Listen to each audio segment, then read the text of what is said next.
All right. Well, hey everyone, let me know in the chat if you can hear me. It's been a while since I've done one of these streams, so I hope everything is working okay. But as we jump into it, real quick, I do want to, well, first I want to thank you for being here. If you're watching this either now or sometime in the future, I really appreciate it tonight. It's just going to be kind of a chill live stream. It's an opportunity to kind of connect.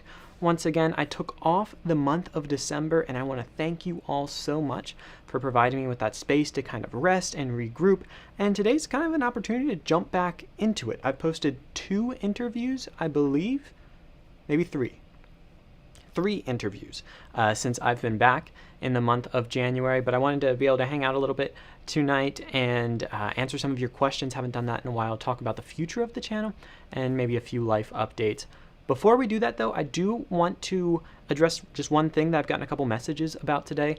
Apparently, I don't know if this is like a sign of arriving in some sense, but apparently someone's impersonating?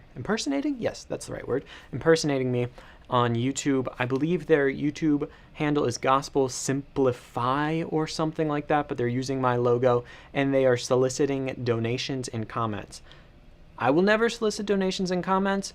Do not click on those. If you see them, simply report them. I am aware of it, but you reporting them really helps me a lot to try to get that done in a way with. I don't want anyone being scammed out of their money. So please, if you see that, 1, report it.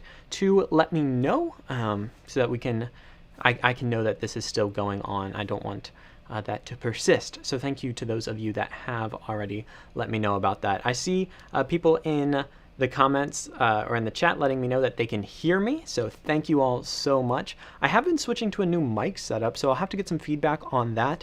You can now actually see me. There's not a mic in front of my face, but there is a mic right here, right out of the frame. So we'll see how that goes. I'm really liking kind of the aesthetic of it. Shout out to Keith Nestor. He gave me the idea for this. Do you guys like Keith Nestor? Do you go watch his channel? You should. Check him out, Keith Nestor. All right, well, we're going to follow the usual format of my Q&As. I will start with patron questions, but before we get to the Q&A, and then we'll move into your live questions, I want to give just maybe a couple broad life updates. So as I said, I took the month of December off, and I am back here for January. We've got lots of exciting interviews coming up on the channel. We've got one on Western Rite Orthodoxy with Father Patrick Hardy, and we've got a Catholic perspective on the East-West Schism with Eric Ybarra. We've got an interview on the medieval mind of C.S. Lewis. I think that's going to be really interesting. One on beyond racial divisions, kind of a Christian perspective on how we can look at some of these really thorny issues of race in our society. I'm excited about that one. I'm a little nervous. I hope it goes well. We've got lots and lots of other things. I've got one on Coptic Orthodoxy. So excited to be doing that one. A lot of you guys have been asking, when are you going to tackle Oriental Coptic Orthodoxy? And we will be doing it soon, mid-February, with Father Anthony Murad. Super excited to be hosting him. Got that dialogue on the Eucharist coming up with Dr. Sockold and Dr. Ortland. I think that one's going to be a treat. And then more long-term, I've got a conversation coming up on Catholic and Eastern Orthodox ecclesiology and what that might mean for ecumenism between Dr. Richard DeClue of Word on Fire and Father Laurent Kleenewerk, both of whom have been on the channel in the past, but separately. I'm really hoping to do more dialogues on the channel this year. They're hard for me to set up just because of coordinating 3 schedules instead of 2, but I find them to be really rewarding to get to take part in, and I think it helps model what I want this channel to do, which is foster greater understanding and to foster greater unity in the church. So I think those are kind of a living, breathing example of that, and I'm excited to be doing that. Now, I am fully committed to this channel. It has been such a gift to me, and I am so excited to keep doing this. However, I do want to be upfront with you in that the precise future of the channel is a little up in the air right now. Let me explain. So, on June 3rd, I am so excited to be marrying Eliza. We have been engaged for over a year now, and we cannot wait to get married. And that is super exciting. That I'll also be graduating like 2 weeks before that, so it's going to be a busy summer. Expect me to be a little absent in the month of May when I'm doing finals and graduating, and then the month of June when we're getting married. I'll do my best to bring you guys content then, but I can't promise that it'll be as regular as I'd like it to be. But I hope you can understand that graduating and getting married are kind of big things. So thank you for all of you guys that have shared your excitement for those things in this season of my life. Now, as I graduate, that brings up one big question of kind of what will I be doing work-wise? And that still has a big question mark next to it. Right now, YouTube has been a fantastic part-time job as I've been in college, but it's not exactly a full-time job yet. And so something that Eliza and I are thinking and praying through is whether we want to be kind of doubling down on this YouTube thing and trying to get it to something that I could do full-time and bring you guys like 2, 3, 4 times as much content as I am right now, and give my all to it, bring back some old series, bring back videos on like Bible studies and some like historical studies on saints. I think that would be really fun, but that's going to be a huge time investment. So I would really love your guys' prayers as we think through this. The alternative is that I'll be working somewhere else and might have to put a little less time into this. I will be trying my best to keep bringing you guys interviews as much as I can, but we'll see. Also up in the air is, as of yesterday, I submitted my last grad school application. There was only 2, so that sounds more kind of grandiose than it actually is, but I have applied to 2 graduate programs. One is at the Catholic University of America in Washington, D.C. That would be an MA, PhD in Medieval and Byzantine Studies, specifically for me, focusing on medieval mysticism in the West. Super excited about the potential of doing that. And then I've also applied to a PhD at Johns Hopkins University, but I would be getting an MA en route to that. Now that's a huge stretch, and I'm guessing unless they make an administrative error, I might not get in there. I would love to, and if I do, man, we're going to throw a party. But we'll see. At the same time, I think my chances are a little better at CUA, and if I'm doing grad school and working, it'll be interesting to see what I can put into this. Now, in any situation, I plan to keep doing these videos and doing as many as I feasibly can, but I want to kind of let you guys in on, behind the curtain to see what's going on with the channel. What is the future going to look like? And maybe if you wish to be praying for us as we kind of discern what are the next steps with this channel. But no matter what, we will be making videos, and I will continue to be exploring the history of the church, exploring some of the most crucial questions of church history with the best and brightest minds that I can find, to hopefully be able to ask not only the questions I have, but the questions that you might have about these questions. So that's kind of the life update and some of administrative stuff about the channel. Now we're going to jump in to our Q&A. Let me make sure I can go through these comments to make sure nothing is broken. Someone said the planters behind me look like buffering symbols. I get that. Okay. Thank you guys for the kind words. Thank you all so much. Really, really appreciate it. Someone said CUA is the bomb, baby. Well, thanks for that encouragement. I submitted that application last night, so we'll find out soon enough. And of course, I will keep you guys in the loop as things come up. Now, let me pull up some of the Patreon questions that I got. Insert subtle plug for being a patron, and patrons are the best, and I love them, etc., etc. We love patrons. Okay, so the first question comes from Johnny. He is a patron of mine, and he asks, how do you share the faith with non-believers? Now, I tried to follow up to see if that was about me specifically, how I share the faith, or how to do that in general. I didn't get a response on that, so I'll try to answer both of them, I suppose. I think sharing the faith with the non-believers doesn't have a one-size-fits-all, because I don't think non-believer is kind of this monolithic category in which everyone has the same concerns, the same hang-ups, or is approaching it, from the same perspective. I think when sharing the faith, we have to be cognizant of where these people are coming from. Maybe what are some of the things that are keeping them from the faith? What are some of the past experiences they have? Maybe they've been hurt by the church, in which case you might kind of come at this with a little more nuance and care about how you come at some of these things. Or maybe they are a very intellectual, philosophical person that has some philosophical hang-ups with the Christian faith, in which case you might point them to some of the best Christian thinkers who are working on those questions, or some historical resources, or present them with arguments if it's more of a cognitive thing. On the other hand, people might say, I'm not a Christian because I think Christians are hypocrites, or something like that. And you could talk through, well, what can we expect from Christians, and what should we expect, what might be fair to expect. And ultimately, I think a great thing to do there is to model the opposite. Show them the way that being a Christian is impacting your life. Now, I don't think that's the only thing you can do. We often talk about sharing the gospel by our actions, and I think that's so true, but we can also share the gospel with our words, and I think doing both is probably best in a lot of situations, of course with care given to the context. Now, if this question was asking, how do I specifically share the gospel? I mean, I think it would fall in line with those things. I wouldn't prop myself up as this great evangelist. I'm not like a street preacher. I'm not a very confrontational person, in case that's not readily apparent through all my interviews.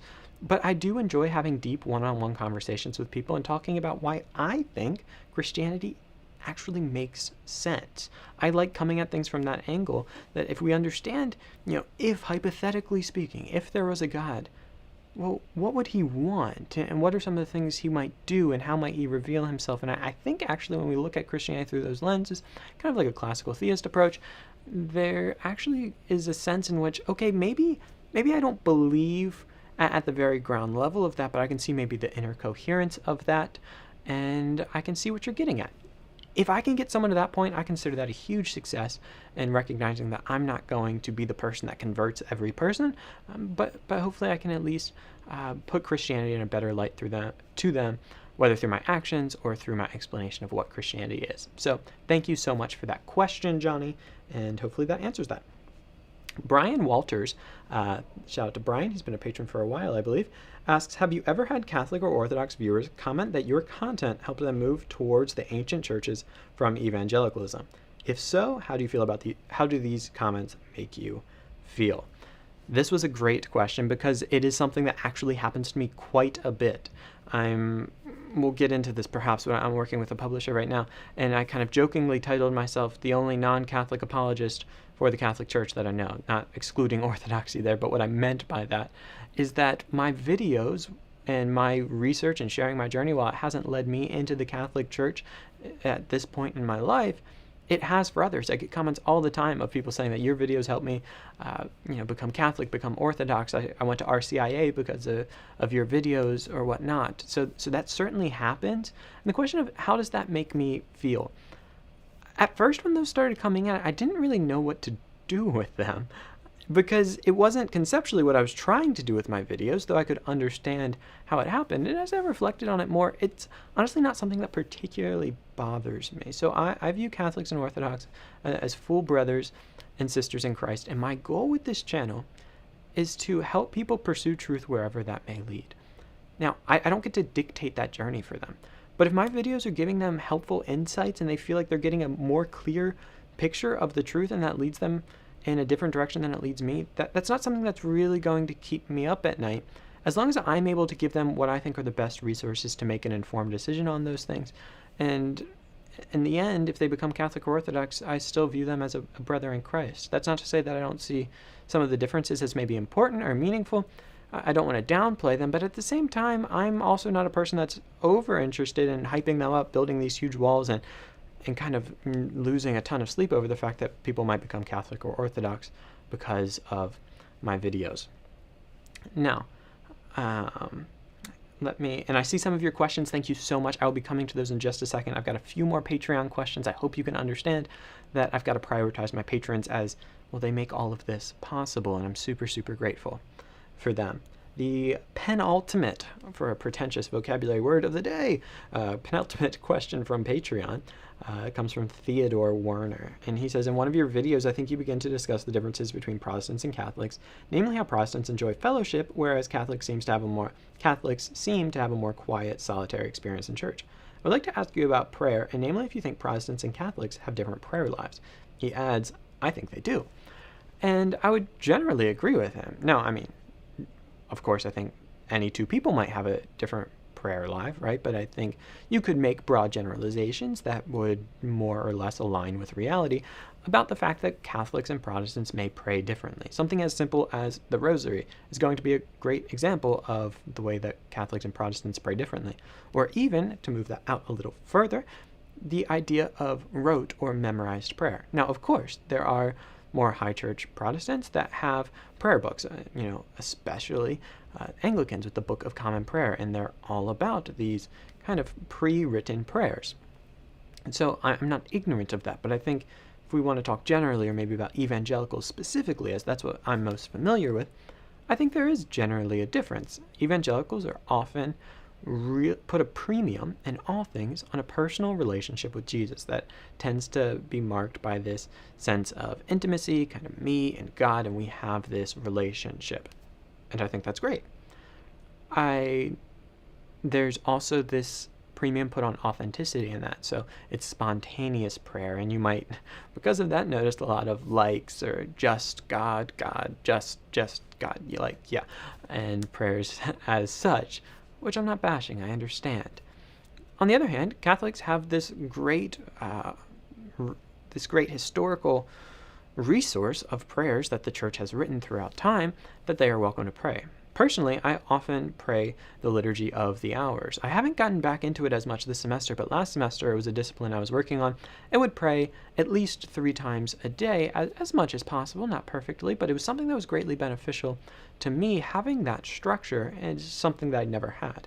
I think both ways of praying are great, but to answer his question, yeah, I think there's general differences, and they probably most often come to kind of memorized prayer versus spontaneous. Again, not that betwixt they never shall meet. Of course, both groups can participate in the other. Okay, another question I got from Daniel Thwiat. Oh, and Theodore just said, thanks for answering. I guess you're watching live. Hey, Theodore, so glad you're here. Great question. So Daniel Thwiat, hope I said your last name right. Have I ever considered having Bradley Nassif on your channel for a discussion? Theodore, I recognize that name. I was hoping to look it up right before I got on here, but it took me longer to get set up than I thought, and so I haven't. Unless he is a Protestant that wrote about orthodoxy, in which case I think I considered it but never invited him on for no real reason other than I probably forgot. Anyway, those are the answers to my Patreon questions. Shout out to my Patreons, or patrons. I always say that wrong and it's embarrassing. All right, what we're going to do real quick is I am going to run a quick ad for our sponsor for today, C3, and you can find them using the link going to christcenteredcapital.com and using the promo code C3Austin. Super grateful to be working with them, and I know ads can be tough, but also a man's got to pay the bills, and so here is a quick word from C3. If you're anything like me, you might have this vague sense that you should be investing, or maybe you actively want to invest, but you just find the whole thing a little confusing. I've been there. I totally get that. Between wondering what should you buy and where should you invest, which companies do you pick and when do you pick them, and on top of all of that, how do you know that your money isn't going to be supporting companies that are against your moral values? To be honest, it's all very complex, but that is where Christ-Centered Capital comes in. C3. C3 is an organization that exists to help you not only be a good steward of your money and be able to invest wisely by giving you timely stock picks, mock portfolios, even alternative investing opportunities like crypto and all of that and so much more, but they do it in a way that gives you ratings of these companies based on what they are supporting and whether or not they would line up with Christian moral convictions. It's amazing, it's so helpful, and allows you to take that investing to a more conscious level and see, is this really something that I would want to be supporting? I highly recommend you check them out, and you can do so by going to christcenteredcapital.com. And if you do, be sure to use the promo code C3Austin for your first month absolutely free. You don't even have to pay anything. You can see if you like it, see what kind of services they offer you. After that, it would be $7 per month. And just so you know, 50% of those profits will be going back into Christian organizations like pro-life organizations, Christian colleges, and much, much more. They're a great organization that I'm so happy to be partnering with. And again, I'd encourage you to check them out at christcenteredcapital.com and use the promo code C3Austin to get your first month free. All right, everyone, we are back. Thanks for allowing me to pay the bills. So anyway, C3 is awesome, though. You guys should check them out. Super excited to be partnering with them. I've seen we've got some questions in there, and I have to prioritize the one from my sister who asked, do dogs go to heaven? Or specifically, will our dog named Bird, don't ask, she named it, that's on her, go to heaven? To which I had to promptly respond that our dog is a pagan, and mostly jest. But honestly, I do find that somewhat an interesting question. If you guys watch the channel Capturing Christianity, he just put out a response to Cosmic Skeptics' videos on animal suffering as a kind of the linchpin or key problem for Christian theism, and I thought that was a really interesting video where he actually proposes that as a possibility. I haven't really looked into it, and I think the question was mainly sarcastic, but there is my answer to it. All right, so we are going to go, and I'm glad I could cause my family to cackle in the kitchen. That has a nice alliteration there, too, so gotta love alliteration. Kearns says that in his opinion, the Jesus prayer is the best short prayer. I actually would probably agree with that. It's something that I practice. That's what these are for, and I think it's really nice. I think there's other good prayers, but why not do that one? I got my roommate a copy of, oh my goodness, is it on his bookshelf? What's it called? The Way of a Pilgrim, and a copy of the Philokalia for Christmas, and turned him on to that. So whether I'm ruining him or enlightening him, I guess only time will tell. Another person asked me, and I have to answer this one to give a quick shout out. Connor Smith asked, Gospel Simplicity, where did you buy the Ante-Nicene Fathers collection behind you? I can't seem to find them anywhere. So, the sarcastic part of me, which is about 97% of me, thanks to my family's genes, and that is our primary language of communication, it wants to answer that these actually aren't even them. They're just covers to make me look smart and intelligent. They're actually empty on the inside, and I have no intention of reading them, even if I could. That aside, if you watch a lot of Christian YouTubers, you might kind of get... Anyway, we're not going to jump into that. But the answer to that question is a patron of mine kindly sent those to me. What an incredible gift. I got that right before I finished my last semester here at Moody. He sent me this complete set of the Ante-Nicene Fathers and some Onyx coffee, which if I have any kind of pretentious coffee lovers out there, you can raise your hand with me. That's fantastic coffee, so what an amazing gift. But that's where I got them. Other than that, I've only really seen them on eBay. So yeah, sorry, I know that's not super helpful, but I do want to give that shout out to Andrew. All right, I'm going to look through questions here. I didn't prop my computer up with enough books, so I'm going to be looking down a bit. Forgive me for my sloppiness as a streamer. All right, let's look through some questions. Well, I'm going to start at the top. That seems like a good place to start. So, questions. I hope that was a joke, Theodore Warner. I take it that was about the spam. If that is, please let me know. I would feel really sad. Let's see. Questions. Oh, interesting. Okay. I do not know how to say your name, but Mr. Baleos it says, hello, Austin. I just wonder, what your tip in reading the Bible, because when I try reading or listening to it, I get bored. So first of all, I just appreciate the honesty of saying that I get bored when I read the Bible. I think a lot of us might feel some kind of guilt or shame around the fact that we find the Bible boring. And I don't think that's necessary to feel that. In fact, I think that's very counterproductive. So I appreciate your honesty and just saying look, I don't really get this, or it's boring to me. To which I respond, probably not that surprising, right? How many other ancient texts do you read? It's an acquired taste, right? And even though it is the inspired word of God, that doesn't necessarily mean it's going to be the automatically inspiring word of God or enthralling word of God, right? I think we can all relate that reading Leviticus isn't always the most kind of exciting thing to do. Though I have written a paper on Leviticus, and I thought it was kind of exciting, but that notwithstanding, what are my tips to make it interesting? Well, first, I would say find the parts of the Bible that you find most interesting and start there as you develop a love for the Bible.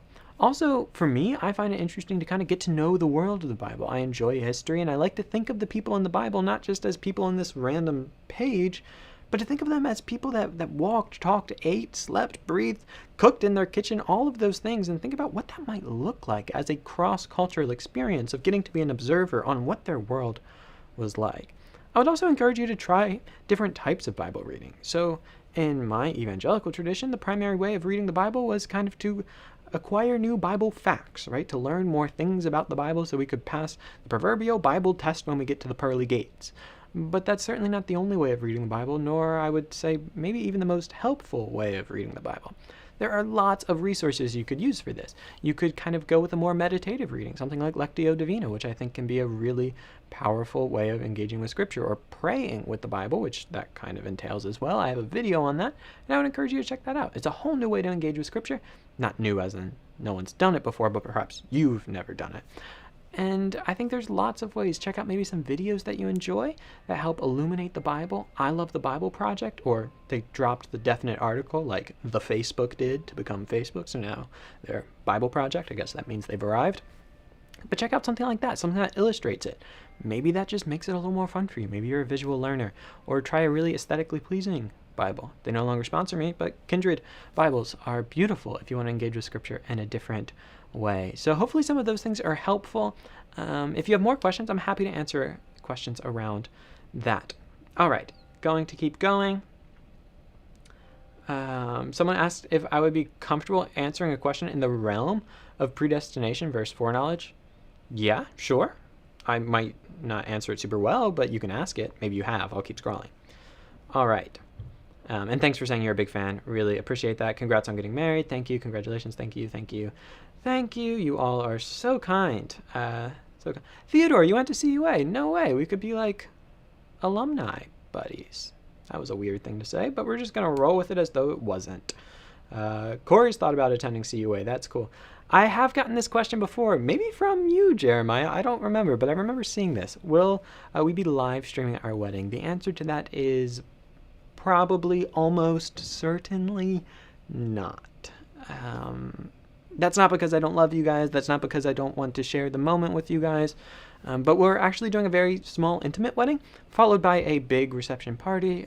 But we wanted that day to kind of be something that we could take slowly and kind of really just soak in that moment. And I know no matter how much I try not to be, if I am live streaming it, I will be thinking about you guys and the technical parts of that. And anytime you're on camera, no matter how much you don't want it to be, it kind of ends up being something of a performance. You're making sure everything's working and you're coming across the right way. And I really just want to be in that moment itself. In fact, Eliza and I really kind of don't want any phones at our wedding. We kind of want everyone to just be there in that moment. So I will not be live streaming it, but I'm sure Eliza and I will do a live stream sometime after we get married to maybe share with you some of the pictures or the wedding video, which will be a thing, and I will post that and just share some of the excitement with you. So I do want you guys to get to be a part of the excitement, but unfortunately we won't be bringing you guys into that day in the terms of a live stream. I hope you guys can understand that. But I do appreciate the question, Jeremiah, and I appreciate your ongoing support of the channel. Kathleen asks an important question. Is Stumptown coffee good? I'm happy to talk about coffee for the rest of this live stream, so if y'all want to do that, we can do that. Eliza plans on opening a coffee shop. The two of us were learning how to roast coffee over winter break. You can see all of my miscellaneous coffee supplies, scales, hand grinders, homemade syrup. I've got an issue with it, but that's okay because I love coffee. So to answer your question, is Stumptown good? It's not bad. Like, it's pretty good. It's like if I'm at Target and I need to buy coffee, which is what happened when I bought that, that's probably who I'd go with. Now, they don't have like the biggest selection of all time, and if there were other options, there are coffees I would go with maybe before that, like Onyx, which I mentioned earlier. I've got a little bit of Common Voice here left, a roaster out of Nashville, I believe. Probably like a little bit better. My favorite roaster is probably the Well out of Nashville. Their profits go to building wells. They're a Christian coffee shop, and their coffee is just really good. I'd recommend the Revival blend, or they have this Kenyan single origin. I forget the name of it. Really good. But the rest of you probably don't want to talk about coffee for the rest of this stream, so I'll refrain, unless you do, in which case, let's do it. All right, more questions. Some people asked, what announcement did I have? The announcement, you can watch it later or just scroll back. I think you can do that on a live stream.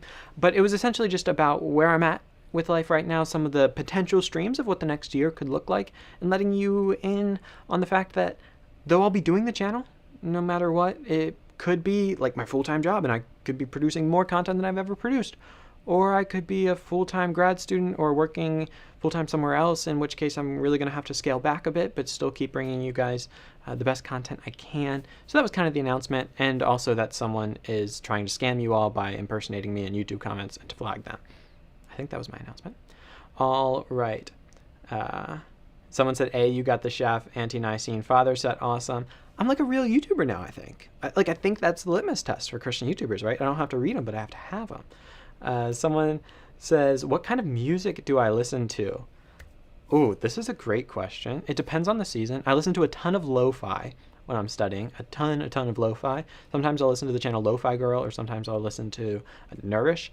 But I just saw Matt Fradd's making lo-fi, Catholic lo-fi, which I do want to ask Matt, like, what makes lo-fi Catholic? I mean, the creator of the lo-fi could be Catholic, but like, does lo-fi have a religion? Anyway, not the point right now, but you guys should follow his channel, and I think it's really cool that he's doing that. So I listen to lo-fi if I'm studying, or I'll listen to jazz if I'm studying and feeling a bit pretentious or sophisticated, or want to feel sophisticated, feigning sophistication. In other free time, I mean, I will listen to some like contemporary Christian music. I do enjoy that. I know a lot of people bash it, but like, I'll jam out to Hillsong with the best of them in the right moment, or some Bethel, or any of those people. But most often I'll be listening to, depends on the season. Right now in the winter, probably some like folk, but like kind of newer folk, not like real bluegrassy kinds of folk, but like singer-songwriter folk. In the summer, it's a bit more poppy. If I'm at home where my parents live, they live in the middle of nowhere on the water, so if like you're going out on the boat, you kind of have to listen to country music. Even if country music isn't your thing, you're on a boat and it's the summer, so you listen to country music. It's what you do, isn't it? Anyway, yeah, so I listen to all types of stuff. John Mayer is kind of my hero. I play guitar. He was the one that inspired me to play guitar. Eliza and I are going to see him in April because she's the best and got me tickets to see him. So there's a long answer to your short question of what music do I listen to. Aiden, what music do you listen to? Always looking for new music. All right. Jake Salas. Hi, Austin. I'm a Protestant who is currently considering converting to the Catholic faith. Which church fathers would you recommend to begin exploring the beliefs of first century Christians? Hey, Jake, great question. So for first century Christians, oh no, you didn't say first century. Okay, wonderful, because like hardly any. You got Ignatius. There's just not that many sources from that early. Like Paul, if you want to count him. But the beliefs of the first Christians. So again, I guess that's kind of technical. Like, what do you mean? If we were to talk about the first Americans, where would you place that, right? Like George Washington, certainly, but like, is Lincoln in that category? 100 or so years later, or the first Americans kind of be before, which case, like, would you count the Old Testament if we're keeping this metaphor going? Anyway, I suppose if we're talking about church fathers, if you want to get on the earlier side, it would be the Ante-Nicene fathers, which is, I don't mean to like insult your intelligence if you already know this, but maybe for people who don't, because it's not necessarily common knowledge, Ante-Nicene meaning before the Council of Nicaea, which are all up here, the red binding and shafts set, but you don't have to buy an expensive set of them. They're online for free in PDF form. So people you could go to there would be like Ignatius. He is going to be, one of our earliest sources, like right at the turn of the first century into the second century. He's writing about 90 to 100 AD, or depending on whose dating you take there. You've got Irenaeus. He's like mid-second century, one of our earliest fathers. You've got Polycarp, another really early second century guy. You got Tertullian moving into the third century. All of these are good options. Traditionally, what you might think of as the church fathers, we really get a boom in theological writing after the Council of Nicaea for understandable reasons, right? So Christianity goes from a persecuted minority, the persecution kind of on and off depending on the emperor, but that's definitely going to kind of squelch the literary output, not to mention that there's a pretty small body of Christians before that time. It's growing fairly quickly, but then it really gets a boom after Nicaea, in which case we get some of our most famous people. We get the Cappadocians, people like Gregory of Nazianzus, Gregory of Nyssa, Basil of Caesarea. You get Augustine, of course, coming into the 5th century there, and you just get an explosion of writing, which is where you're going to get a ton of people. But if you want to go as early as possible, you can't really go wrong with Ignatius. Read maybe the Didache, Epistle of Barnabas, or it's actually not the one I was thinking of, but the name of the other one escapes me. It talks about the Great Exchange in it. It's popular with Protestants. Epistle of Diognetus.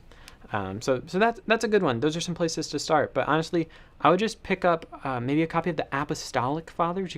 It's about the size of the New Testament. And so those are going to be the people writing basically from the 1st century up until the mid-2nd century, kind of right before Irenaeus, I guess, is where that usually ends. You can read that in a week, 2 weeks, and kind of get a flavor of what's going on there. So hopefully that's helpful. Great question, though, Jake.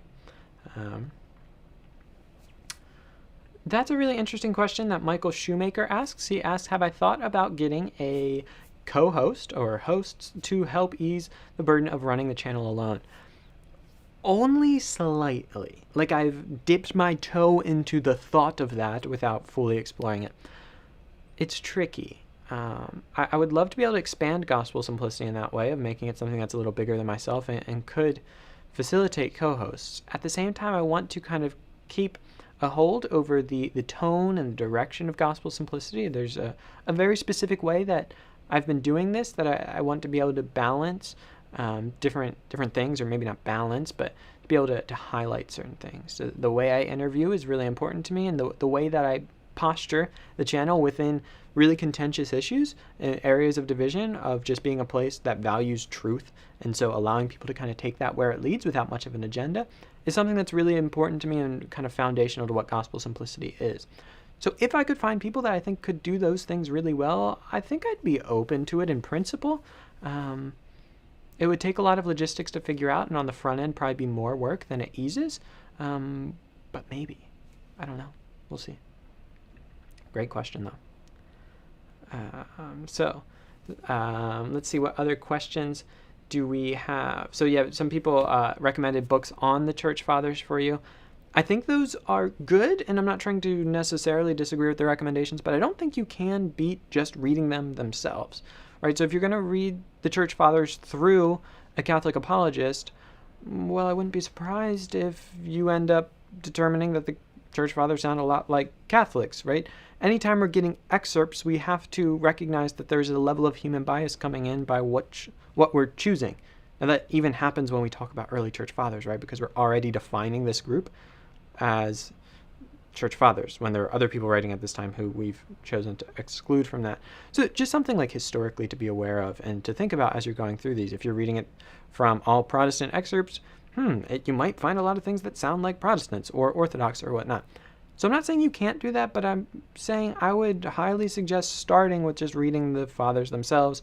Most of the time, they're way less intimidating than you might actually think they are.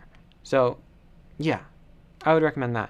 And if you want more elucidation on how they're not as intimidating, pick up Athanasius on the Incarnation and read the introduction I think it's the Popular Patristics version of it by C.S. Lewis, about how we should really just read the sources because they're often like easier to read than we'd ever think, and they're shorter and better than people talking about them. Just my 2 cents, but I'm not against secondary sources, just something to think about. Okay, Anna asks, what do you plan to do after you finish school? Professor, pastor, author, ... question mark. So the answer to that question would be the ...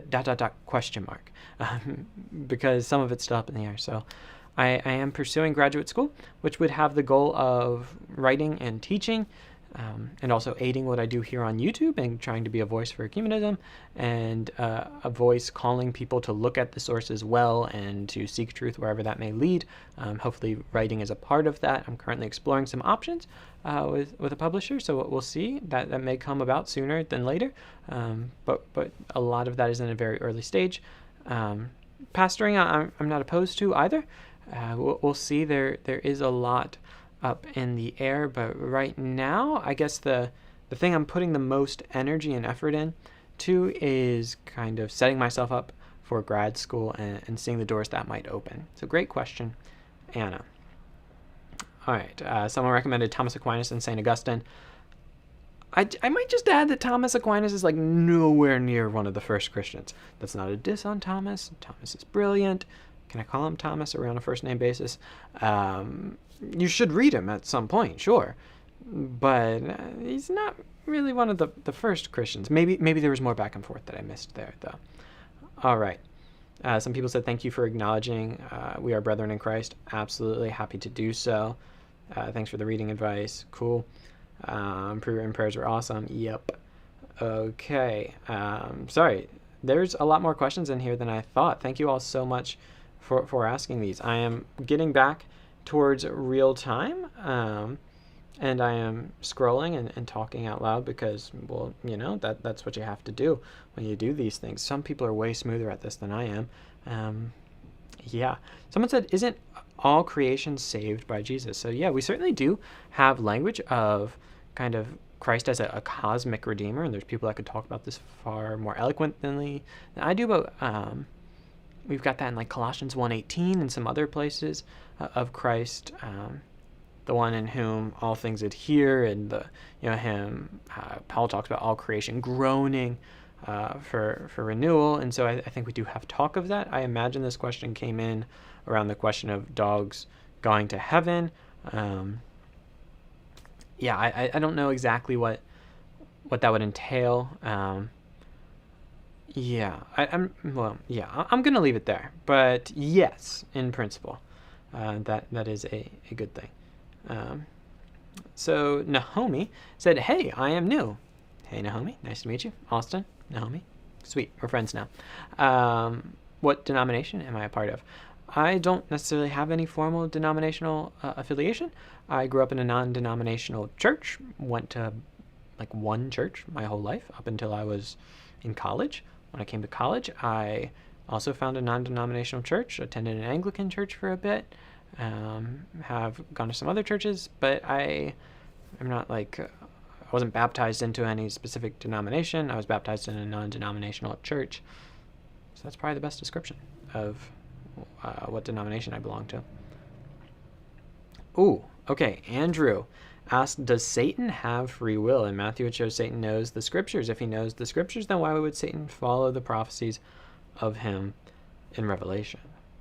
Okay, so we have a couple things here, right? You kind of have maybe a philosophical, or you could come at this from different perspectives, I guess. You could give like a philosophical answer.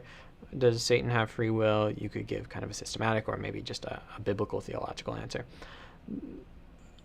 Maybe I'll clear up one timeline thing. So I think one way you could answer that is, Satan knows the scriptures. Okay. When that's happening in the book of Matthew, right? For Satan to know the scriptures, he wouldn't know the book of Revelation at that time because Revelation hadn't been written. So presumably, I don't know how he would have access to knowledge about prophecies in Revelation. What he seemed to have knowledge of in the account in Matthew is the Hebrew Bible. I think specifically the Torah. I forget exactly where his quotations come from. But yeah, so I don't think that would mean that he would have foreknowledge of what would be written in Revelation. You could ask, though, after Revelation is written, would he have knowledge of that? If so, why would he follow the prophecies of him? That gets into some really interesting questions about how predestination and free will, or if free will exists, work together. I'm probably not the authority on that. I think there's a lot of different ways you can answer that. I think there could be kind of like this inevitability, or this sense of you don't even believe those things are truly going to happen, and then you inadvertently end up doing them. How God's foreknowledge works is a tricky subject, one that I haven't spent a lot of time thinking about. I was talking with someone the other day, when you're in theology, whether getting a theology degree or whatever, as you learn, you begin to realize there's all of these wonderful questions to chase down, all of these rabbit trails going in a million different directions, and you can only chase down so many of them. That's one that I've had questions about, but I haven't necessarily chased down for myself because it's just not at the top of my list. So sorry for maybe a disappointing answer to that question. Oh, this is fascinating. Connor Jones asks, any experience with the holiness snake churches and opinion? I did a research paper for my religious studies minor, so curious on your take. Despite the fact that my fiance lives in West Virginia, neither of us have ever attended a church with holiness snakes. So I don't have any experience with it. My take, I think it's bizarre and it kind of freaks me out, but I don't have a... Yeah, I know where it comes from. It comes from the longer ending of Mark, which gets into all of these kind of text critical questions of whether that is actually part of the original Gospel of Mark. If it isn't, well, then I suppose that solves the problem of that kind of bizarre statement about handling snakes. But if it is, and it's it's been in use in churches for a long time, so it doesn't seem to be a strong reason necessarily to get rid of it at this point. What do we do with that? Yeah, I don't really know, but it is bizarre. That's about all I've got for you on that. But yeah, I'd be curious what you've learned about it, Connor. You said you took some, or did some research on it. So yeah, that would be interesting. And also shout out to people like Zorel who are starting with question. That makes it easy for me to find out. Or you can do Q, colon, or my username. But thanks for doing that. So can a person be a hybrid of Catholic and Orthodox, or it isn't possible? Yes. So you have things like the Byzantine Catholic Church, right, or Eastern Catholic churches, where they are Eastern Orthodox in their liturgical expression, but in hierarchical union with the Catholic Church, and would at least say that they have a fully Catholic theology, but it's integrative of Eastern Orthodox ways of expressing that theology through their liturgy, through their worship, and things like that. I'm not an expert on this. I'm working on a video on it. But so in that sense, yes, it's kind of a hybrid. I know some people might not like kind of defining it that way. And so if you mean can you be in full kind of canonical union with both churches? Not exactly. But yeah, so I think maybe something like a Byzantine Catholic would be the closest experiential expression of being a, quote, hybrid, even though they would probably just say they're fully Catholic in a more Eastern expression of that. Okay. Interesting. Cameron Hackett, is there any theological issue where you think the vast majority of Christians, either regular Christians or Christian scholars, have gotten it wrong? Is that currently or historically? So I think those would be different answers. So, I mean, historically, I don't know if this will get me in trouble, but I think we could say that, the majority of the time, whether you want to call this a theological opinion or not, most Christian theologians had a geocentric view of the universe, right? They believed that the Earth was at the center of our solar system, if they believed in a solar system, and that it sat on foundations, and that the sun moved across, right? Which is experientially true, that, we see the sun move from east to west, and they didn't necessarily have access to things that would give them resources to think otherwise. I don't see that as a particular problem that they thought that way. But so if you want to talk maybe on that level, then sure, and there's probably other things like that, but you might not call that strictly theological. I might reply that it's kind of difficult to divorce these things from theology, and I'm not even sure that some of our pre-modern brothers and sisters in Christ would have really thought of religion as something that could be, kind of abstracted from what we might call science, or they might have called natural philosophy. I think they would have seen those as more interwoven, perhaps, than we do today. But let me think about other things that I think the majority of people are wrong about. I don't know. I don't feel like I have any real hot take in me about that right now, but I'd have to think about that. So, someone asked me, Jesse England. Oh, and Jesse was one of the people that pointed out that there's people impersonating my account and trying to spam people out of money. So if you missed that announcement, people are doing that. If you see them do that, report them and let me know. Thank you, Jesse. But Jesse asked, hey, Austin, have you considered getting a Goodreads? It's like a Facebook for book lovers. I'm a book lover. Account. I'd friend you. I already have a friend. Jesse, you're the best. I haven't thought about it, but I could. Would you guys be interested in that? Do you want to know what books I'm reading? I also have a lot of people asking me for bookshelf tours. I don't have that many books on my shelf here. I mean, there is another layer above it there. Would you guys want to see a video about what books I have? Maybe when Eliza and I move into our apartment, shoebox, house, roadside tent, whatever it is that we live in, and my books are all in one place, I could do that for you all. But Goodreads, I'll think about it. If enough people would really value that, then I could probably do that. Let me know in the comments. Do you want to see a Goodreads account? Would that be valuable to you? Question number 2, do you want to see a bookshelf tour when I have all my books in one place? If you do, I can probably make that happen. All right. Question. Okay, out of all the topics you've covered with your guests, is there anyone in particular you feel you'd most want to write a thesis on? That I've covered with my guests? So, some of you might know that my academic interests are somewhat different than what I do on this channel. I like compartmentalizing it in that way. It allows me to work my brain in different ways and kind of get a respite from the dogmatic questions and move into maybe something slightly different. I personally just like being able to kind of differentiate between my YouTube world, in which I really love and enjoy, and my academic world, which I also really love and enjoy. That might be inefficient, but it probably keeps me sane. So, like what I'm writing my senior thesis on will probably be on Catherine of Siena, medieval mystics, from a social historical perspective, kind of the rise of female vernacular mysticism. I just find that fascinating, and I really like looking into the kind of the formative practices that went around them, and kind of the cult of saints, and how the veneration of saints impacted society, specifically those on the margins. Like that's kind of what I'm doing academically.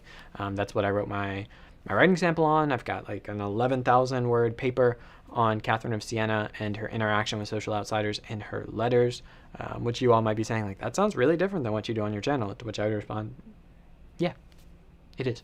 But if I had to do something from my channel, I don't know. I haven't covered a video on this, but it'd probably be like the Council of Florence. I just find that really interesting. Again, kind of from like a historical perspective. But I am doing a semester-long project on Jewish iconography, ? Specifically the Durie Europa Synagogue. If you guys are falling asleep at this point, let me know. But the Durie Europa Synagogue is a 3rd century Jewish synagogue, which was unearthed by some Yale archaeologists, and I want to say like the mid-20th century, something like that. And they were shocked to find that it was covered, like wall to wall, in artwork, kind of almost like in a quasi pre-Byzantine manner, and they were shocked, right? Like, what do we do with this Jewish synagogue that has artwork? Because isn't a foundational tenet of Judaism that we shouldn't, or that they shouldn't make images and of things in heaven or on earth? Like, well, what do we do with that? And that has been kind of fuel for a lot of Orthodox apologists, especially. I imagine Catholic apologists have used it as well, but specifically Orthodox apologists, for arguing that their manner of worship, people like Father Stephen DeYoung has made this argument, looks probably most like early Jewish worship. So I'm going to be doing a semester-long project on that, the fruits of which I will probably share with you guys, to talk a little bit about whether early Jewish synagogues had icons and what that might mean for how we interpret the command to not have images. You guys actually can't see them, but I have some icons on my shelf up top, which used to be in the background of my videos until I switched my bookshelf around a little bit. So yeah, I'm doing that. Do you guys care at all? Did I lose you all? Anyway, there's your answer, Shira. All right. So, more questions. People saying it would be tedious to live stream the wedding. Thanks for the support, guys. This is a good question. Have I read any works by Ed Fazer? I have not. I am like not the best with philosophy and apologetics. I find them interesting, but just not at the top of my interesting category. I like to watch videos on apologetics as like a beginner because it's fun for me. And I'm like, wow, you guys are smart and you know a lot of stuff that I don't know about. But it's not like the thing at the forefront of my theology.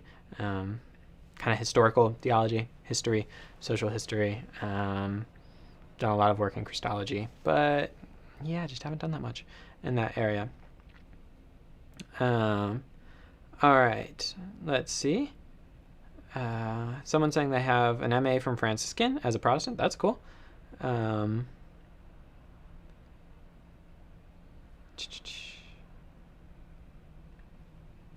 type of coffee beans do you plan to use for brewing? So I suppose you mean like from where? I mean, probably, you know, a mixture, right? Because you're going to get different things with like a Kenyan light roast. Come on. I mean, you got to love a good Kenyan light roast. Maybe you don't. I'm a light roast guy. Showing my cards here. So far, Eliza and I have done, we've roasted some from Kenya, We've roasted some from Costa Rica, and we've done a couple like blends. We've only, we're just getting into it, but I don't know. She's the one in charge with that stuff. I like to have fun. But yeah, great question. All right. Have I heard of Father Don Calloway? I feel like I have heard that name, but I haven't read anything by him that I know of or really know anything besides the name. So would I be interested in interviewing him? Maybe. I don't know well enough. Homebody gave a shout out to Kenyan Coffee. She knows what's up. All right, some people, just saying nice things. Brother Will Green, OSB. Is that the Order of St. Benedict? Did I get that even like remotely right? What's OSB? Someone bail me out on that. Thanks for your channel. Really enjoy your content. So glad you're open to all expressions of the faith. May you be blessed this new year. Brother Will, thank you so much. Really appreciate the kind words. It is a pleasure to get to do this, especially with such kind people that watch the channel, like you. All right. Connor Smith asks, have I ever explored the house church movement, especially as it relates to the early church? How would the church be changed if the Eucharist was a literal meal at home? Okay, so I have been exposed to it. I've never been to a house church, but I'm familiar with people who are very enticed by it. There was a time in my life where I read a lot of Francis Chan and thought like the house church movement might just be the bee's knees. I think it's tricky. So you kind of get into like a descriptive, prescriptive thing, which is a key idea of hermeneutics. So whether something is described, meaning the text is just saying it happened. So in Acts, we do see people meeting in homes, right? But is it prescribed? Well, that's a little trickier, right? So we don't necessarily see them in Acts saying they met in homes because meeting in homes is how churches should meet henceforth, forever, and ever, and ever. Amen. Right? So I think you could approach this from different angles. Maybe they met in homes because that is the best way of doing it. But maybe they met in homes, because buildings are expensive and they were a fledgling nascent movement that, didn't have any buildings, right? So it's kind of tricky to say whether that's the right thing to do or not. I'm not against the house church movement, though I have often heard they often have like these really idealistic goals, and then they can get messy and weird. But let's be honest, every church can do that. So I suppose that's not the strongest argument against them. How would the church be changed if the Eucharist was a literal meal in a home? I think it'd be cool on one hand. Like, I don't know, I like eating meals with people, and I think there's something very valuable, and I think actually we see Jesus eating meals with people all the time, and I think maybe it's even a lost spiritual discipline to host people around your table, specifically with whom you might disagree, which we see Jesus doing all the time. I think that's just something that's very formative and something that we could all be asking ourselves is, what is the last time I hosted someone at my dinner table that doesn't look like me, think like me, or believe like me? And if you can't remember, maybe think about doing that more. But how would the church be changed? It would certainly be breaking with a lot of church tradition. We haven't seen that in a while. I don't know. People could probably give a better answer to that, though, than I could. But hopefully that answers it a little bit. Your wife, Josh, and his wife just got married. Can we say congrats to Josh? People probably already have him 8 minutes behind. But, dude, congrats. Can I call you dude? Was that too much? I guess we don't know each other like that. Sir. I don't know. But congratulations. That's really awesome. We should do a double date sometime. Maybe. I will say I appreciate everyone. The one that comes to Chicago, they often invite me to coffee. Unfortunately, I can't always say yes to those things. One, with a busy schedule. One, being an introvert. Or two, I can't even count. Wow. Two, being an introvert. And three, there's this kind of weird dynamic being on YouTube, whereas you guys feel like you really know me, and I really appreciate that, and I'm happy to try to be authentic and vulnerable with you all so you can get to know me. I don't know you guys, so it puts me at this kind of weird position. I love getting to know you guys, and I've gotten to do that on a couple occasions, and it's often been awesome. But it's just intimidating, going into something where like they know you and you don't know them, and you just hope they're nice people. And I'm sure you are, Josh, and I'm sure your wife is absolutely delightful, and maybe I would do that one day. But if you all reach out to me to do something like that and I am not able to do it, yeah, just try to put yourself in my shoes a little bit. All right. Someone said, yeah, Lo-Fi Girl, right? Shout out to Lo-Fi Girl. Lo-Fi Girl is the best. Seeing some love for Lo-Fi Girl. Corey has the shaft set digitally through Logos. Y'all, if you don't have Logos, I can't tell you to go get it because it's expensive, right? But if you happen to have extra funds laying around, or you want to make an investment in Bible, in your Bible and church history study, Logos, like hands down, will make your study like a bajillion times more efficient. I'm a Bible college student, so I can say bajillion times, and act as though that's a real number, right? But for real, it is great. Homebody, thank you so much. I want to give a shout out to Homebody because she consistently interacts with this channel from a place of love and grace, and I just really appreciate that. It's so refreshing to me. I've interacted with comments less over the past maybe 4 months, just realizing that the toll that it can take on me, and wanting to be sure that I can show up for you all, but also show up for the people around me in the best possible way. And I find that interacting with comments too much can inhibit that, right? And so that's not something I want to do. If it's going to take a toll on you all from me not showing up as my best, and especially with the people I love that I'm closest with. But I always love getting to see kind and appreciative and open comments that want to dialogue with people with whom they disagree. And so, Homebody, thank you for exemplifying that, and thank you for your kind words here. So I respond to your thanks with a thanks to you. Aiden said, sorry for asking twice. Nah, you're good. One Hope for All says, hi from Chicago. Hi back from Chicago. It's cold and cold here. Austin is eclectic in the music department. What can I say? Someone said question with no question. Not even a question mark. I don't know what to do with that. All right. Someone said, I love singer-songwriter music. It's a vibe. It's a vibe. Someone asked about Father Don Calloway again. Check out Laura Marling. Shira, is Laura Marling a music artist? A theologian? A theologian music artist? Something else entirely? I don't know. Let me know. Maybe I will. John Mayer, yay. Can we get a double shout out for John Mayer? Yeah. Anyway, have you read St. Faustima's diary, Divine Mercy? I have not. But she states that mercy is God's most important attribute. Do I agree or disagree? I would say love is God's most important attribute. But that's not me trying to be difficult. I just kind of go with that because, John says that God is love, and it seems like a good place to start. But who knows? St. Faustima is undoubtedly smarter than me. Someone said that's very Jewish. I love it, Connor Smith. What's very Jewish? Did I miss a very Jewish comment? Maybe I responded to it. John Foreman solo stuff. Yeah, good stuff. Support that. And I also really like Josh Garrels, and he's an artist you think I would relate to.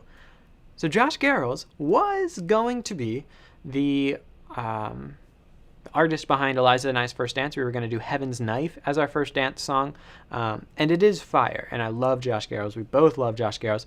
We ended up shifting it. Right now we're thinking it's going to be Poetry by Rabble. But yeah, Josh Garrels is awesome. Also, fun fact, Eliza and I met through a Will Reagan / United Pursuit concert. It was actually a live filming.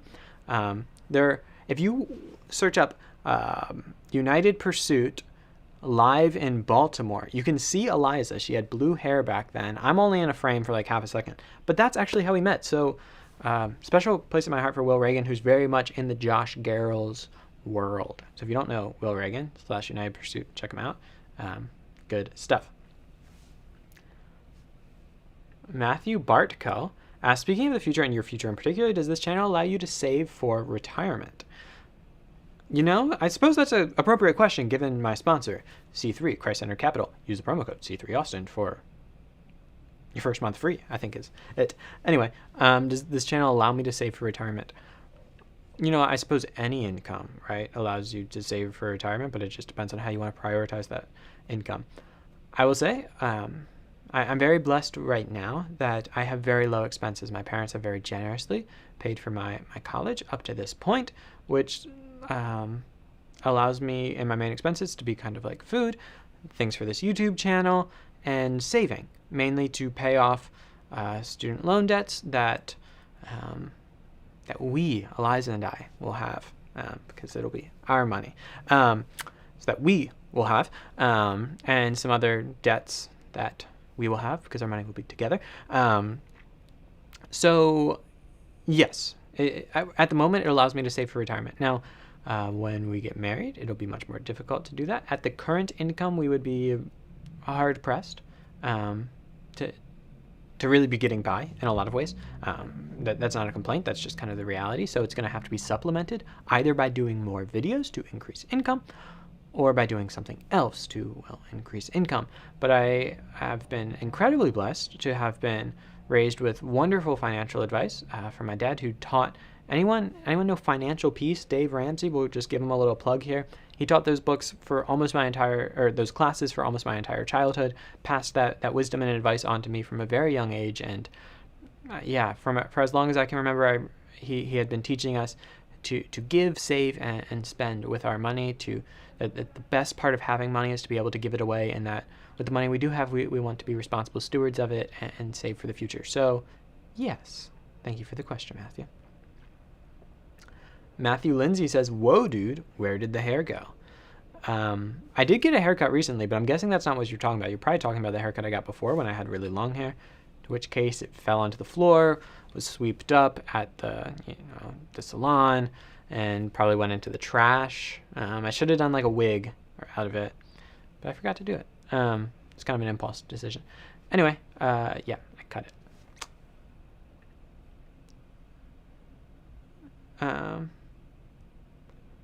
Matthew says, a lot of people so a lot of people in ministry don't end up getting to do that. So I'm really grateful that people have given me good advice.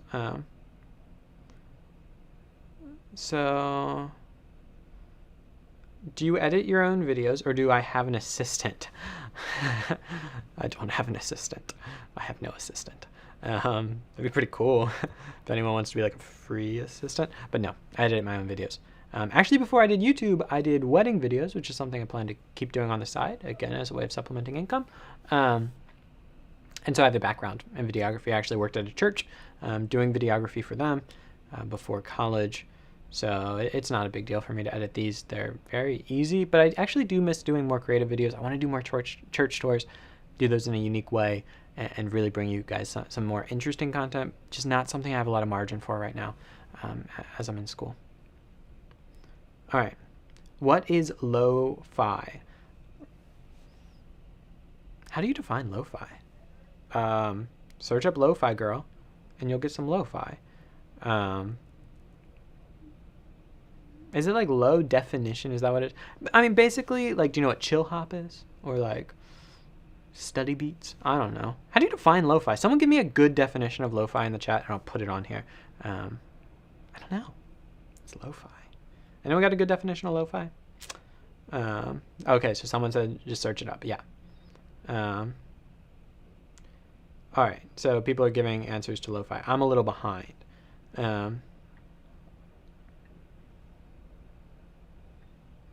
So why do Protestants think spontaneous prayer is more authentic than memorized prayer?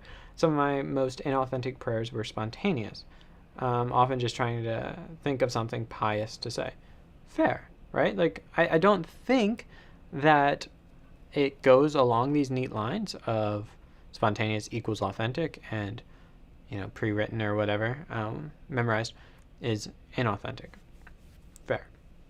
I think just the general idea is that people feel as though when something is coming from their own idea, that it's more authentic in the sense of originating in themselves than something that might be written from someone else feeling, less authentic.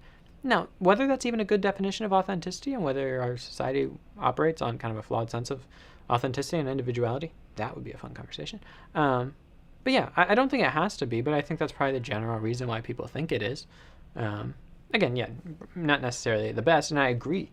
You can often get very inauthentic, especially when other people are hearing you, right? It becomes kind of like this public oracle. Oracle? Anyway, yeah, good question, Brian. Have I spoken to any SSPX or FSSP priests, traditional Catholics, etc.? All right. No to the first two, but I would define people I've talked to as traditional Catholics. We might disagree there. You might not think the people I talk to are traditional, but like when I go down to St. John Cantius, where I don't know if I should get into that right now. Traditionis Custodes has hit them in an interesting way. But where the Latin Mass has traditionally been celebrated, I consider them like pretty traditional. But maybe you don't. And I'm open to hearing why.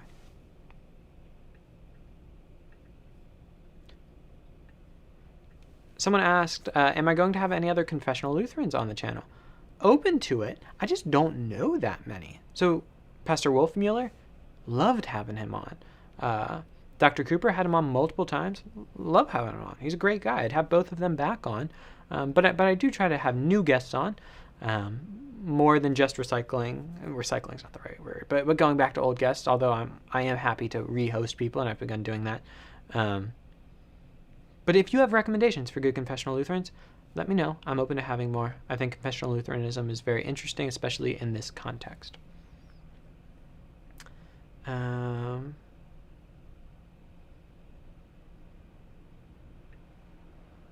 Someone said the way your hoodie strings. Shout out to the Gospel Simplicity merch. Theology nerd, go to gospelsimplicity.com, click on apparel. Subtle plug, not subtle. We're hanging between the E and the O on the upper line. I initially thought your hoodie said theology nerd. If you want that, I'll make it for you. And you can buy it. But that's funny. Okay. And just so you know, guys, we'll probably be wrapping up in about 15 minutes. Around 8 o'clock, I should probably go and do homework. But this has been fun. Has this been fun for you guys? Do you want to see more live Q&As? I'm happy to do this anytime. Well, not anytime, but, more frequently. Let me know in the comments down below. So, what has been the most interesting thing you have learned in all your studies?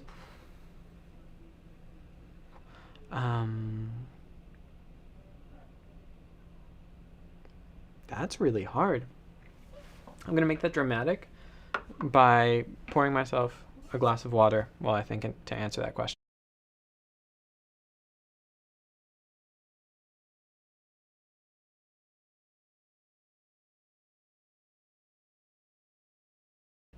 Dramatic pause over. So the most interesting thing I think I've learned probably centers around soteriology and grounding soteriology in the incarnation through the lens of union with Christ. That's probably been the most impactful thing on my theology during my theological studies. Greatly indebted to Marcus Peter Johnson on that and his Syst Theo classes. So those have been great. But the other things that I've learned that I think are most interesting... sorry, did you guys hear someone knock on my door? That was fun. Dorm life. But... yeah, I'm really indebted to him, his book, One with Christ. I took Systematic Theology 1 and 2 with him, and just really learned to ground the idea of salvation, not as a thing, but as a person, that salvation is found in Jesus, quite literally, and that we are saved insofar as we are united to Christ, that he is the ground of our salvation, and that the entire work of the incarnation is Christ healing creation, taking on human flesh and healing it from the inside out. I just think that's absolutely wonderful.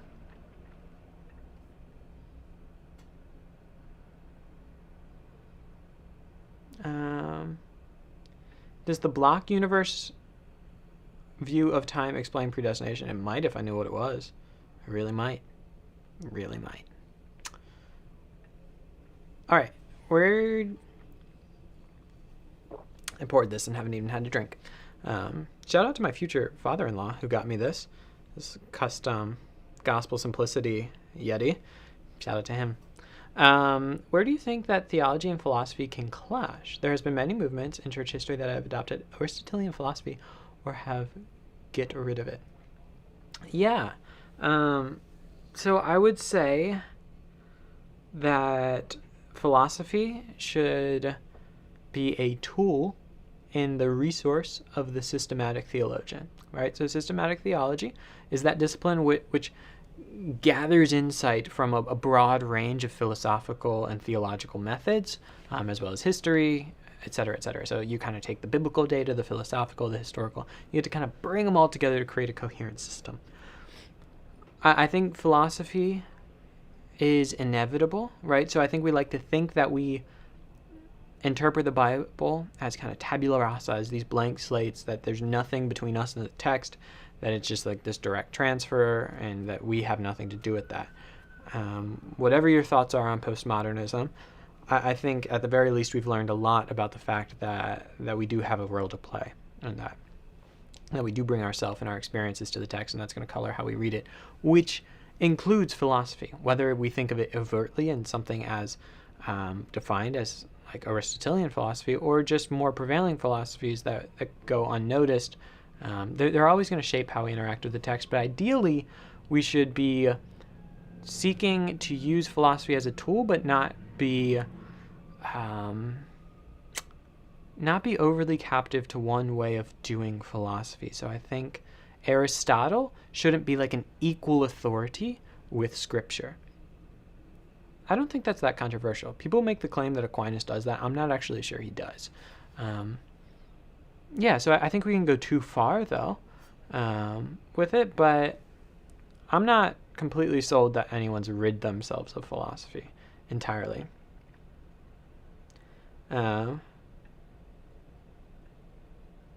Someone said, forgot Eliza was from West Virginia when I asked about the holiness churches. LOL. LOL indeed. If you're ever in the neighborhood of Chattanooga, like Tennessee, or is there a Chattanooga, West Virginia? Because my roommate and I were talking about going to Chattanooga to go rock climbing, do some bouldering out there. But you could take me to one. You think they would let me do a church tour? Guys, should I do a church tour at a snake handling church? Snakes freak me out, though. I don't know if I'm up for that. But we do it all for the YouTube, right? Right. No. All right. Interesting username. You love my channel. Thank you. Really appreciate that. Someone said they'd love to friend me on Goodreads. All right, +1 vote for Goodreads. Yes, get Goodreads account. +2. Book tour, no matter how small. You want a book tour of like this? I can do a live stream again where we just go through these books. There's really not that many. You're going to get some on medieval women, some on the Ante-Nicene Fathers, some Latin, Greek. Yeah, but I'd do it. Okay. You would love to see a bookshelf tour. We're going to make a bookshelf tour happen. Okay, people like books. I see that. What Bible translation do you prefer? I generally read out of the ESV. Yeah, I read out of the ESV. On my bookshelf right now. You want like the first introduction to my bookshelf tour? Here we go. I have 3 types of Bibles.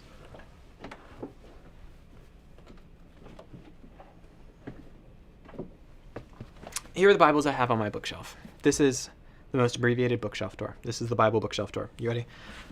Again, ESV with creeds and confessions in it. I think that's cool. Look at that. Technically I have one more. It's a ESV with every other page that's blank to allow for kind of journaling. Second, I have a Latin New Testament to work on my Latin. And then I have a Greek New Testament. If I was a real one, I'd have a Septuagint. But alas, I have those in Logos. So yeah, those are the Bibles I use. What Bibles do you guys use? How was that for your bookshelf tour? I'm guessing you guys want a little more in-depth bookshelf tour, and I can do that. Who's my favorite modern Christian author? I feel like my face right there was probably a meme. I don't know. N.T. Wright was formative. He kind of got me into theology, so I'm really grateful for that. James K.A. Smith has been very formative. Marcus Peter Johnson. I don't know. That's really hard. Hopefully some of those. Someone was excited about, or Homebody was excited about Catherine of Siena. People are interested about the Jewish icons. Okay. I'll work on that. Well, I'm going to work on it, but I can make it into a video. Someone said they appreciate me answering these questions. That's what I'm here to do. It's my pleasure. Okay, so you guys have to understand, like, this how am I supposed to pick favorites, right? So what interview of yours has been the most memorable, impressionable for me personally? I'm going to pick a couple. The one I was most excited about was getting to interview Tim Mackey of Bible Project. They had played such a role in me being interested in theology in general. Their channel is far and away the biggest of anyone that I've ever interviewed, right? I mean, they have like 2 million plus subscribers. So that just blew my mind that he would even say yes, and I was definitely fangirling a little. But I also have to give a shout out to my dear friend Keith Little. That has been one of the most memorable, impressionable, because that was the first that I ever did. He was the first person to ever invite me on a podcast, and that was just, I'll never forget that. Like, I remember where I was standing when I got that. And I bought my mic stand and my mic and stuff like that so that I could do that interview. So that was wild. And then Matt Fradd and Trent Horn were 2 interviews that I landed pretty early on. I was just super jazzed. I was like, oh my goodness, these people that I watch their videos, I'm going to get to interview them, and this is going to be wild. And so those were some of my favorites. Or not my favorites, some of the most memorable, impressionable, because there's probably interviews, I can't say for sure, but there's probably interviews I've done that I think are probably maybe some of my most high quality interviews. But have I read any books by Anna Rice? No. Or Anne Rice, rather. No. Theodore Warner said, skip apologetics. Theodore told me to. I guess I don't have more reading to do. Durie Europa is the Synagogue. How about mail order coffee we can order online? So, like, hold that for about a year. Eliza has 1 year of school left. That will be coming soon. So, Renewal Roasters, name of her coffee shop. It's already, like, in the works. Probably coming to farmers markets and online in about a year, and then hopefully brick and mortar in, like, the next 5 years. So, yeah. Hallelujah. She says, hi, guys. Can we all give a collective thank you to Hallie for being just the world's best moderator? I mean, she moderates so many YouTube channels, including my humble YouTube channel here. And I don't know about you guys, but I am grateful for Hallie. Hallie, thank you so much. And Hallie, I would love to give a shout out. I'm only partially familiar. I believe you do some ministry for, is it Catholic women? I forget, but I know, like, yeah. Can you put what you do in the comments? And I will put it on here, because everyone should go follow it, subscribe to it. They should know Hallie. All right. Schisms are tragic, but what do you think was the most interesting, fun to learn about? I think Chalcedon's kind of interesting. Chalcedon's interesting because it's so early, and there's been so much ecumenical work of late to try to re-understand that. And we're going to talk about that in my video with Father Anthony Mored on Coptic Orthodoxy. So that might be one of the most interesting. I find them all interesting, though, to be honest. Austin, great show. Thank you. Thank you.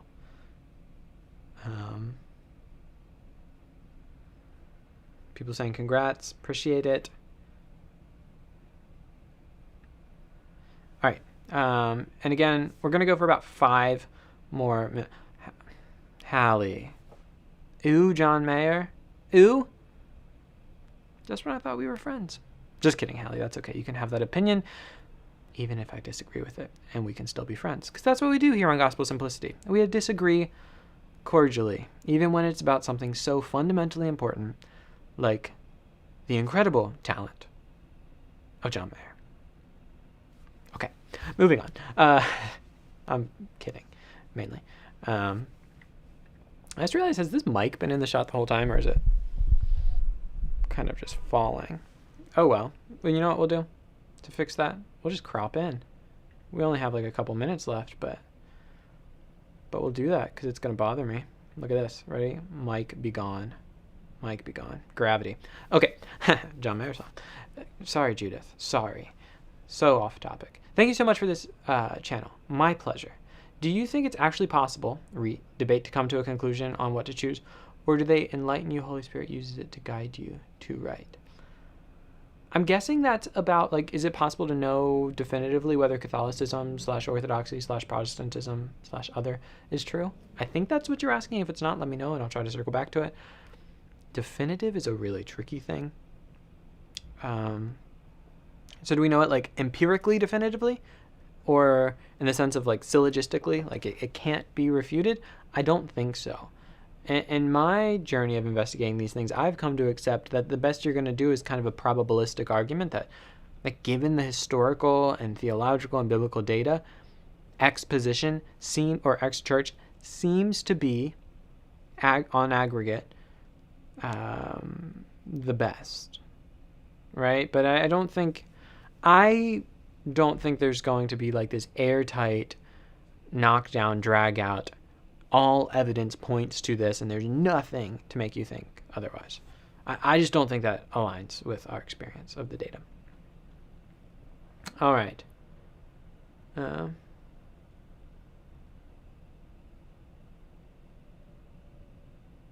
All right. Someone said mercy and love aren't two things. Well, fair enough.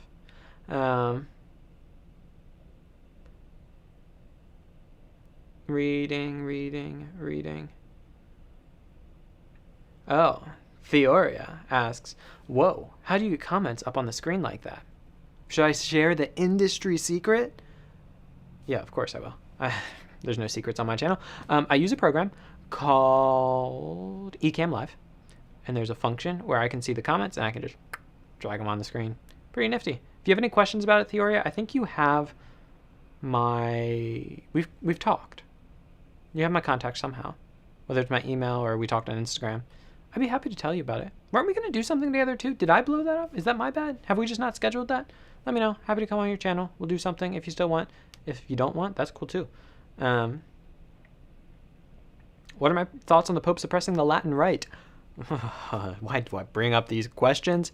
I'm going to withhold judgment until I meet with Father Joshua soon to talk about what that's been like for him at St. John Cantius.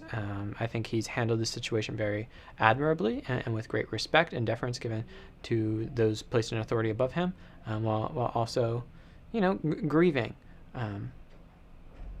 From what I've read, it seems like the Pope is trying to do what he thinks is best to unify the church. Whether or not that will actually be effective is difficult to say. That's my answer. Question: can I send you a book? Answer: yeah. Oh, I made your question so small. Look, here's another quirk of the program. You can make it bigger. Yeah, of course you can. My mailing address is in, I think, the about of my YouTube, but it's also not in this video, but in any of my interviews at the bottom. 820 North LaSalle, SIPO 123, Chicago, Illinois, 60610. There you go.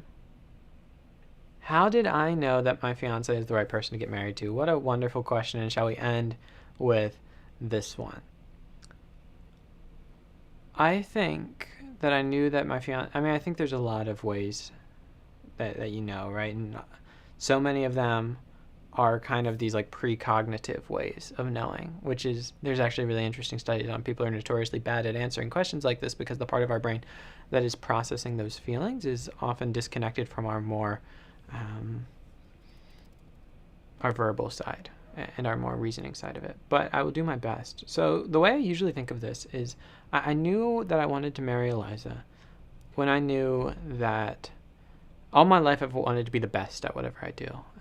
And I've definitely had a definitely unhealthy relationship with kind of grounding my identity in performance, and I want to rise to the top of my field or whatever.